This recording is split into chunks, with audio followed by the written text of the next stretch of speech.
көтеріп қояды дейді және, қол көтеріп қояды. Көтеріп бізді қайыр өлтіршек дейді. Ama başkalar bulsa kıyır kolcuda rayın bulup koşarken de. Abi ne oldu? Umar radiyallahu anh'ın için oldu. Gittiler bardı, hayır kol bölündürüştü. Abi ne oldu Allah Teala? O şol maşvara nemesinden Allah Teala teyler özü kurup koydu. O şol için bir cemaatın çeçmemen coş gerek. Misalçı bir köp kişiler olsa, ne kılalı otursa, apasını şişe çözü çiğaklayacak. Ne kılalı kaç köteri önce tekrar cembal oldu. Sen kaç köterliyorsun ki cembal oldu için koy. Sen kaç kötersin de? Abi o? Yok. Sen cembal olsa başkanın kaç köterliyorsun? Abi yok sen nereye kaçasın da? Özüm yalası cembal olacağım da kaç köterliyorsun. O şekilde bardığında ben özüm yalası buğa cembal olacağım. Ben özüme kaç köterliyorsun. Bu o şekilde. 6 sıfattan birinci sıfatı La ilahe illallah Muhammedur Resulullah. Bunun manisi ne? Bunun manisi ki Allah'tan bana bulut dedi demedi. Allah'tan bana bulut da uç. La ilahe illallah. Allah'tan başka Kudayı yok suyunu oturtup bu zat yok dedi. Ama maksatı bu. Allah'tan bana bulut degen yakın жүрек alıp işte. Mahluktan bolboydu. Nemeni işelim neçe? Anın paydası din degen değil. La ilahe illallah deb aytып өле турган болсо дейт. Аллах Тааланы түзмө түзмө ешке сураксыз кетет дейт. Анан Muhammedur Resulullah. Muhammedur Resulullah Muhammed sallallahu aleyhi ve sellem кулу жана элчиси. Ким пайгамбарыбыз айтты да, мен өлөрдөн алдынчы мен силерге эки нерсе таштадым дейт. Биринчиси бул Аллахтын сөзү Кур'ан дейт. Экинчиси бул эмне? Мен сүннөтүм дейт. Ушул экөөнү таянып кармансаңар эч убакта адашпайсыңар дейт. Эч убакта.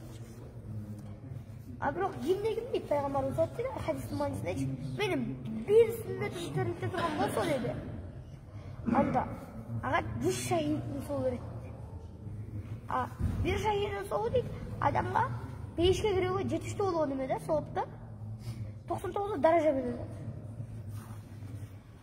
Эми дейт ошол пайгамбардын сүннөтүн тирилтип жашаш керек. Биз даватка эмнеге чыгабыз? Жүрүш үчүн чыгабыз да. Ошол эмнени үйрөнөбүз? Аякта сен. Эметпейсиңби? Аякта стол жок, үйүңдөгүдөй эмес да. Пайгамбар отуруп жейди, сен отуруп жейсиң. Ошо баарын пайгамбар кандай кыла турган болсо, сен даватта ошону кыласың да. Ошонун маанисинде жазылган да. Пайгамбардын өмүр баянын ошон үчүнчү полный ошону окуп чыгыш керек экен да. Что пайгамбардын өмүр баянын билип, сен билесиң пайгамбардын. Ал кандай тамак жеген, кандай месвак менен тишин тазалаган, кандай жуунган, кандай дарат алган, кандай отуруп тамак жеген, качан уктаган, качан турган, кандай уктаган, кандай убакта гашка чыккан, кандай убакта мечитке келген, канча убакыт мечитте болгон, ошонун баарын биле аласың да. Ошон үчүн бүт пайгамбардын өмүр баянын билиш керек экен да. Пайгамбарыбыз айтты да, менин сахабаларым деди, менин сахабаларым асмандагы жылдыз сымал деди. Кайсысын силер жибейсиңер, бактылуу болсуңар. Караңыз, сахабалар жылдыз сымал болду. Биздер жылдыз сымал боло албайбыз. Эмнеге? Биз просто жүрөктөн чечим чыгарып, жүрөктөн ойлонуп, полный сахабалар кандай кылса биздер ошондой кылыш керек. Аллах Таала Куранда айтып атат да, ey силер жакшы үммөт болуп чыгарылдыңар. Силер жакшылыкка чакырасыңар, жамандыктан кайдырасыңар. Бир да үммөткөчү мындай жоопкерчилик иленген эмес да башыначы. Силер айтып атат ошол жерде, силер жакшылыкка чакырасыңар, жамандыктан кайтарасыңар. Бүттү. Ошол эле айтты. Силер жакшылыкка чакырасыңар да, жамандыктан кайтарасыңар. Муну ким кылган? Эмнеге биз жакшылыктан чакырабыз? Эмнеге биз жакшылыкка чакырабыз? Эмнеге биз жамандыктан кайтарабыз? Муну пайгамбарлар гана кылган ишкен да. Муну только пайгамбарлар кылышкан да, бүт. Алар жакшылыкка чакырышкан. Келе ла иляха илlalloh деп болду. Анан жамандыктан тыйышкан. Жонаны кылба, күнөө болот, түндө. Бүт баян кылыпчы. Полный Аллах Таала эмнеге пайгамбарчы? Өзүнөн өзү баарын ойлоп таба берген эмес. Аллах Таала бүт вахий кылып түшүрүп берген. Бүт. Анан эмне болду? Өзүнүн сахабаларын алып айтты пайгамбарыбыз. Анан эмне болду? Сахабалар ошону ойлонушту, кылышты, пайгамбар кандай айтса болот, алар шектешкен жок, анткени алар пайгамбарды ушундай сүйүшкөн экен да. жүрөгүндө ушундай ой бар экен. Билал радиаллаху анхучу пайгамбарды ушундай жакшы көргөндөнчү пайгамбар өлгөндөн кийин Меккеге келип азан айтканга ал калбай. Аны айтып келет,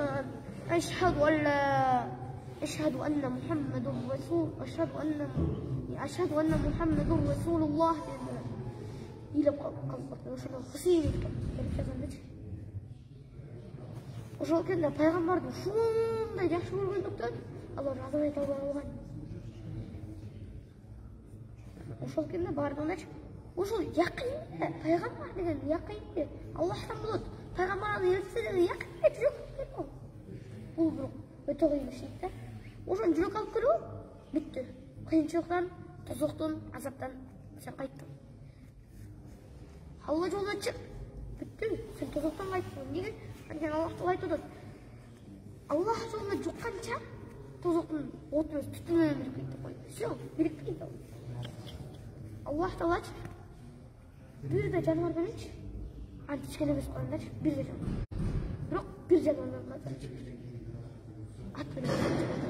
Ошон үчүн баягында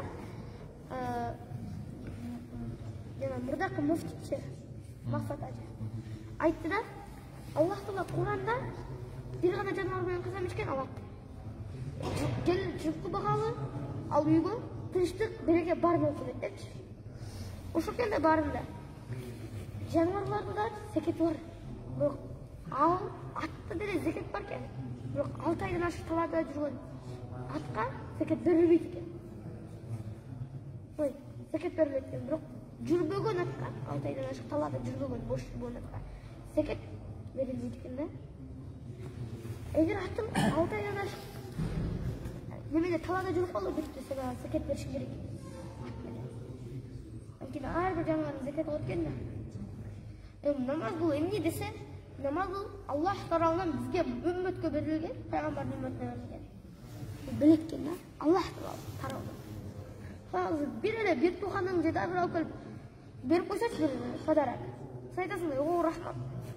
Эмне ошо намаз үчүн Аллах Таалага рахмат дейсиң. Аллах Таала сен ошол бир тууганың сага подарок берип, бир тууганың эмес, сени коюп жаратып атат. Сага иши плюс менден баарын сурап ал деп сага намаз берип атат подарок.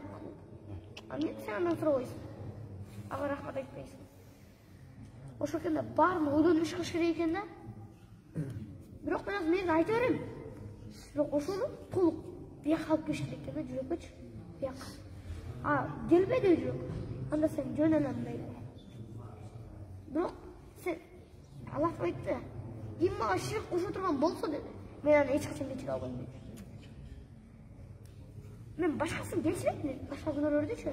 Мен тоо кылып койсо, кичине ыйлап койсо мен аны кечирем деди. Бирок мен ошо ширк кечире албайм. Ширк бул эң чоң күнөө.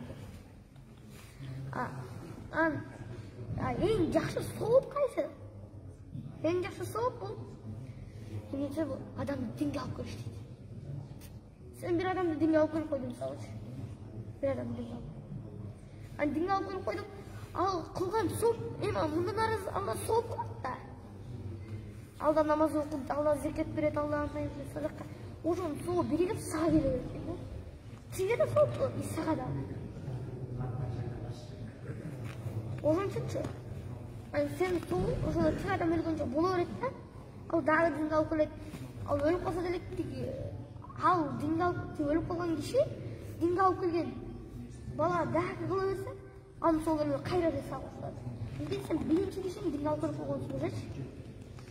Ошондо баары боло берет экен да. Бул дүйнөдө көп ойдосы болот керек. Баары туруп коюш керек. Сен эмнеге десе бул Алланын сунусу. Пайгамбар мисалы Таифке барганда эмне болду? Аны таш менен уруулады, эмне кылган? Жабырайыл ага сен дуа кылгын. Казыр деген бул тоон периштеси келет да, бул жок болот да. Тоон периштеси келди. Эмне деди? Мухаммад сен Аллага дуа кылгын, мен бүт жок болот. Эмне болду? Жок, мен анта албайм. Мен дуа кылайын деди ошол дуа. Я Алла деди. Ya Allah şu Taif elinin bundan keyinki elinden halımlarda hafizleri çağırıp var. Ne oldu? Hazır Koçur'da şu Taif elinden çıkan hafizler alındır var ekinde. Ama ilim zikir. İlim адамға өлгөндөн төрөлгөндөн өлгөнгө чейин керек фарз. Адам калат экен илимдечи. Өлгөндөн, төрөлгөндөн өлгөнгө чейин полный илим алат экен да өмүрүндөчү. Мисалы бир нерсе билбейт адамчы. Ката келип болсо андан сабак алат. Экинчи мындай катаны кетирбеңер деп бар. Анан дагы ката кетирип алат башкасын. Андан да кайра сабак алат, анан эле. Ошентип отуруп, күнөө кылып кайра сабак алып кечирим сурап отуруп, полный адам неме болот экен да. Ошондо дейт, ыйман керек дейт. Эмнеге десем, тиги десем, байлыгың калат биякта. Байлыгың калат. Машинаң калат. Сен мишнете турган чоң үйүң калат биякта. Полный калат биякта, полный. А бирок эмне калбайт? Эмне сен менен чогуу барат? Сен турган биякта, менен мойнуң окутат болуп, байтеңге биякта калат. Сен калсаңчы. Бирок ким сен менен чогуу барсаң, сен ийгилик. Sen amalın barat deydi. Eğer sen жақсы амал болсаң, sen амалың қабырда саған жардам береді. А егер сен жаман амал болсаң, қабырда ал сені қорғайды дейді. Неге сен антесің деген уже жақта періштелердің немесі болады. Қара, Умар радиаллаху анхуға пайғамбар мындай айтып қойды келіп тұрды. Ей Умар, сен қабырға барасың, қабырға барғанда не болады деді? Умар, сен қабырға барасың, қабырға барғанда екі періште саған мүнкар накир, сұрақ алғаны келеді, сен анда айтасың дейді. Аллахың кім деп сұрағанда, меніңки ғой, Алла, сілердікі кім деп сұрақ андан аласың дейді. Ошол ген, яқин ушунчалык күчтүү болгон экен сахабаларды. Алар полный эле өзүнүн жашоосунда эле тапшырып койгонго даяр болчу экен да. Бардыгы мененчи бирдей жүрчү экен. Эмнеге анда икром муслим керек? Бардыгы менен бирдей болду. Саз келди мисалы, жака бай келип калды. Ассаламу алейкум, ассаламу алейкум, ассалам. Полный жашаган жакта койшуңуз. Кандай досум болсун. Ал деле ошого окшош, байга окшош эле киши, просто кичине байлыгы жок экен да. Эмнеге сен тиги бай менен ассаламу алейкум, ассаламу алейкум, ассаламу алейкум дешиң керек? А сен тиги неме менен, кеде менен кандай досуңду учашың керек? Ал деле сага окшош киши да. Сол апендичи бир чоң алым болгон экен да. Бир күнү бай той өөрүп калат экен. Бир жамаатчылар менен эмесин кийип барат экен. Кийиминчи. Момда эки стол коюшуп, эки кирмеч, эки зал менен. Биягында бир жырдый тамактар. Биягында мындай жөнөкөй эле экен. Анан тиги апенди жаман эле кийимич, жамаатчылар менен тиги жакшыраагына кирейинсе, жок аке бияка кирейин. Мен бияка кирип атат, бияка кирип атат. Жок бияка кирип атат. Тияка деп койду. Ошол жака кирбей чыгып кетип калат. Жакшы кийимин, шляпасын кийип анан кирет кайра. Кайра жана кирип аткан жагына бияка кирейин деп кирип барса, жок аке бияка. Антен не болду? Бир тана апенди тиги курушturса кабырда. Могу сага берип чөнтөгү салып кийимине шылапчы. Эмнеге энтилер могу жин болуп калды деп ойлойт экен да. Эмне сен айтып атасың сен? Билесиңер, мен жана жарым саат, бир саат болгон дейт ошондочу. Мен нар жака бардым дейт. Жамаатчылар менен кийим кийип алдым. Ошол жерде мен бияка кирейин десем, мен жака кир деп бияка өтүп дейт. Наркыстоо. Мен жакшы кийинип кирсем бияка кирди. Билип койгула, бул тамак силерге эмес, бул кийимдерге дейт. Бирок адамдарчы ойлошуп экен да, бай деген кандай? Акчасы бар, үйү бар, машинасы жакшы, телефону жакшы, ушундай немелерди ойлошуп экен да. Бирок чындыгын койду, кандай болот десечи, бай деген нормальный эле как положено кичке үй салат дейт. Нормальный адамдардыкындай эле машина алат дейт. Нормальный адамдардыкындай эле кийим кийет. Бирок анын акчасы аябай көп. Ал немесе болот эле өзүнө чоң үй салсачы, жакшы машина алса, жакшы кийин болсо болот. Бирок ал эмне кылат? Алланы эстейт дагы, ошонун баарын садакага берет. Баарын. Алла эмнеге антип десе, Индияда Аллага шүгүр ушундай кишилер бар экен да. Бизге дагы айтып беришти.